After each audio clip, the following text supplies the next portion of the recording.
Hi guys, for today's video, tuturuan ko kayo kung paano mag-dribble. So, let's go! Okay. Pero bago nga, mag-exercise muna tayo. Let's go! Mahalaga talaga ang pag-exercise bago ang game para hindi ka ma-injury sa iyong game.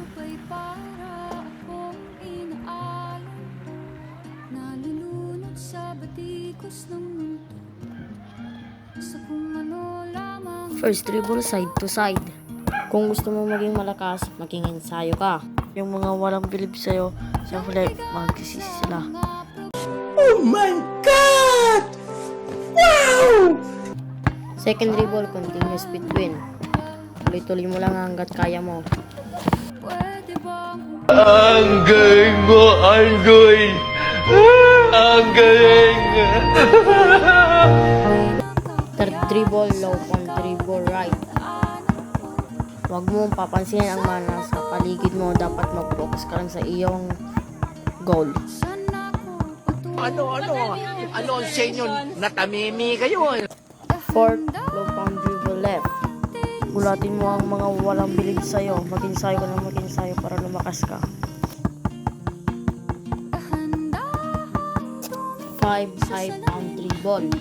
Sana balang araw makukuha ko ang aking pangarap. Ituloy mo lang ang iyong pangarap para sa huli magbubuo ka yan.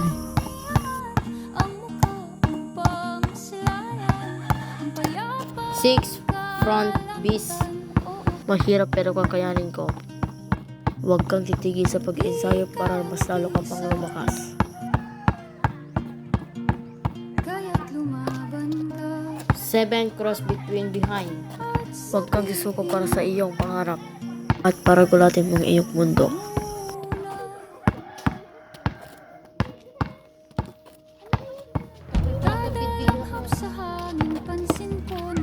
At ang last, cross between. Napapansin nyo dito na guys na bumibilis ng aking dribble para mas ma-develop ang aking kamay.